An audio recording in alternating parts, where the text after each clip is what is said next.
بسم اللہ الرحمن الرحیم۔ کیا اللہ دوسرا اللہ بنا سکتا ہے؟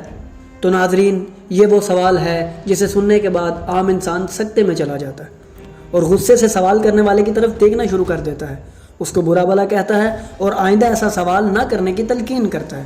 مگر ناظرین، جب یہی سوال اہل بیت رسول اللہ صلی اللہ علیہ وآلہ وسلم سے پوچھا جاتا ہے تو وہ سادگی کے ساتھ انتہائی نرم لہجے میں بلا جھجک انسانی عقل میں سما جانے والا جواب دیتے ہیں۔ تو ناظرین، آپ بھی اس سوال کا جواب جاننا چاہتے ہیں تو جڑے رہیے ہمارے ساتھ اس ویڈیو میں۔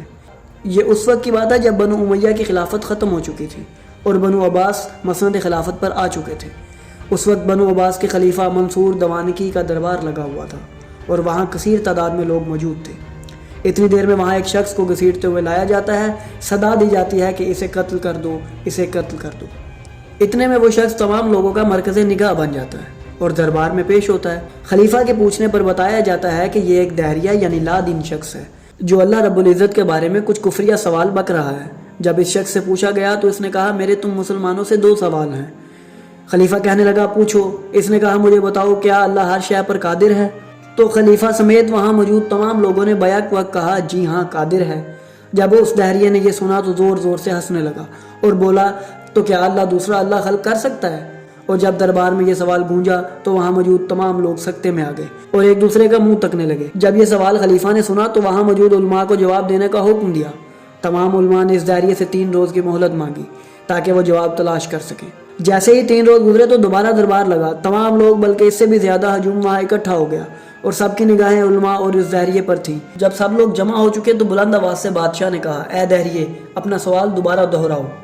اس نے وہی سوال دہرایا کہ اگر اللہ ہر شے پر قادر ہے تو کیا اللہ قدرت رکھتا ہے کہ وہ دوسرا اللہ خلق کر سکے؟ پس تمام علماء اٹھے اور کہنے لگے، ہم نے اس کے سوال کا جواب تلاش کر لیا ہے اور وہ یہ ہے کہ اس سوال کے بدلے اسے قتل کر دیا جائے۔ جب خلیفہ نے سنا تو فوراً اس دہریے کو قتل کرنے کا حکم دیا۔ جب جلاد اس دہریے کے قریب گیا تو وہ دہریہ زور زور سے ہنسنے لگا اور کہنے لگا کہ میں تو آج مر جاؤں گا مگر میرا سوال زندہ رہے گا۔ اب جب تمام لوگ ہمت ہار گئے تو وہ دہریہ جیتتا ہوا نظر آیا تو خلیفہ کے حکم پر امام جعفر صادق علیہ السلام کو بلانے کا فیصلہ کیا گیا۔ جیسے ہی قاصد امام کے پاس آیا تو تمام صورتحال سے آگاہ کیا تو امام بلا خوف و خطر نفس مطمئنہ کی طرح گھر سے روانہ ہوئے۔ قاصد نے جب امام کے چہرے پر اطمینان دیکھا تو کہنے لگا، مولا اس کا سوال بہت خطرناک اور مشکل ہے۔ امام نے اس سے فرمایا، جب میں اس کا جواب دوں گا تب اس کا چہرہ دیکھنا۔ پس امام دربار میں داخل ہوئے اور اپنے وجود کی خوشبو سے تمام دربار کو معطر کیا۔ جب اس دہریے نے امام کو آتے ہوئے دیکھا تو کہا، آپ مجھے ان سب میں سے باعلم لگتے ہیں، کیا آپ میرے سوال کا جواب دے سکتے ہیں؟ امام نے ارشاد فرمایا، پوچھو جو پوچھنا چاہتے ہو۔ پس اس نے پہلا سوال امام کی خدمت میں رکھا کہ کیا اللہ ہر شے پر قادر ہے؟ امام نے فرمایا، بے شک ایسا ہی ہے۔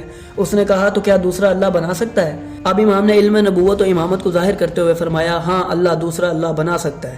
جب دہریے نے سنا تو کہنے لگا، اس طرح 2 اللہ ہو جائیں گے جس سے اس کی توحید ختم ہو جائے گی۔ پس امام نے اسے فرمایا، ارے اے نادان، شک میں کیوں پڑ گیا ہے؟ ارے جب اللہ دوسرا خدا بنائے گا تو وہ بننے والا اللہ مخلوق ہوگا نہ کہ خالق، تب بھی خالق ایک ہی رہے گا جو کہ اللہ وحدہ لا شریک کی ذات ہے، اسے اس کی توحید پر کوئی فرق نہیں پڑے گا۔ جب اس شخص نے یہ جواب سنا تو فوراً تائب ہو گیا اور امام کے قدموں میں گر گیا اور ایمان لے آیا۔ تو ناظرین، یہ تھے علم نبی کے وارث جو بظاہر خطرناک نظر آنے والے سوال کا نہایت مدلل اور آسان جواب عطا فرما دیتے ہیں۔ تو ناظرین، یہ تو کچھ بھی نہیں، ابھی تو اس جیسے کئی سوالات ہیں جو کہ اہل بیت سے پوچھے گئے اور انہوں نے نہایت آسانی کے ساتھ ان کے جوابات مخلوق کو عطا کیے۔ ہم اسی طرز کے سوالات آپ کی خدمت میں پیش کرتے رہیں گے۔ تو ناظرین، اگر آپ کو ہماری یہ ویڈیو اچھی لگی تو ہمارے چینل کو سبسکرائب کر دیں اور بیل آئیکن کو بھی دبا دیں تاکہ آپ کو ہماری آنے والی مزید ویڈیوز ملتی رہیں اور آپ علم سے مستفید ہوتے رہیں۔